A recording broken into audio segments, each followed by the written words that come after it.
Oh, we want to take care of all of your car problems right now. Well, we is certainly not me, right? You know me better than that. Shahi Kalukian is here and I want to make sure that the official name, the Masvo Car Care and Repair Center. Correct.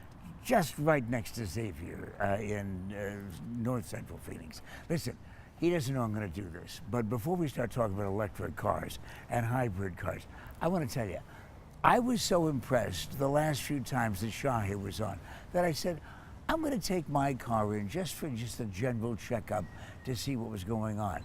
And he did the most shocking thing that anybody has ever done. He didn't find stuff. And when he did find stuff, he would say, you know what, it doesn't really need to be fixed now, maybe in a couple of years. Who does that? Shahi Kalukian. And I'm very proud of you for doing that. Thank you. Now I want to know if I can continue my pride in an electric car should I decide that I want to buy one. Do you believe in them? I believe in them, but before you buy an electric car, you have to make sure that you understand or look at the bigger picture. For instance, when you buy an electric car, the first thing people realize after the fact is that they need a charging station at home. And if you live in a townhome or an apartment, where can you do that? You can't. But they have charging stations around the valley. They do, but there's not. They're far in between, as they're not at every corner like Circle K's. So you have to make sure that you understand how long it takes to charge. So if you leave the house on a quarter charge and decide, I better stop and get charged, minimum an hour or longer, depending on the size of the battery, the year and make as well. How much longer? Up to 12 hours. Oh, it depends. I don't have that much time, right?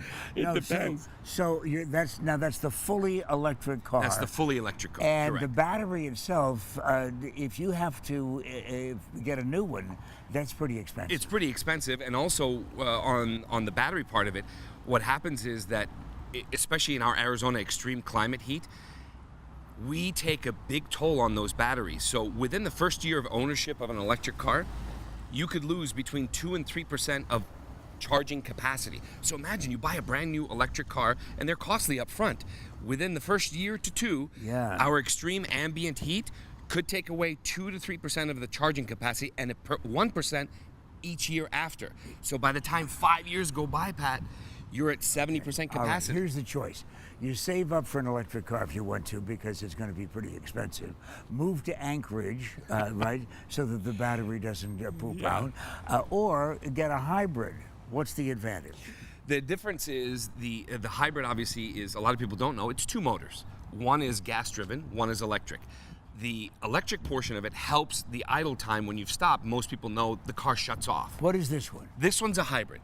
And when it shuts off, it helps save fuel. And then when you're driving and accelerating, the gas portion of the engine takes over to give you power and speed. So that's the difference. Now, unfortunately, with a hybrid, it's great, both electric and hybrid. You have to really make sure that you use it for its full capacity. If you drive 12,000 miles or less a year, or you let the car sleep more than it's awake, it's too much car. Because you want to take the advantage. Really? Of course. And it's going to take a minimum of 5 to 60,000 miles before you break even with the cost up front to the fuel savings that you've had. But aren't we doing something good for the planet? We are, absolutely. It's all an environmental issue, but most people buy it based on, I need to save money. Well, you need to look at the other factors of the cost of installing a battery charging station, the cost of insurance. Electric and hybrid cost 7% more to insure than a gas car. And a battery charging station at home, several $100s to $1,000. Several hundred to $1,000, and it needs to be conveniently located. Okay. Now, do you repair electric cars? I do, but not in a sense that, don't forget they have tires and wheels and other things. Until the market brings it to where they're out of warranty and I'm up to speed, then right now I do hybrids, but not electric yet. You don't have to spell Shahi Kalukian, by the way, in order to find him. Just how do folks get in touch with you? 4610 North 7th Street. I'm 100 feet south of Xavier on 7th Street on the north side of the road. It's as simple as that. And you know what? When you're making these kinds of decisions, electric cars, hybrids, and so on, it's like making a decision about your hairstyle. You're never quite sure. And of course, the two of us constantly have that problem. We are follically challenged. But we won't from now on because of what Catherine has coming up next.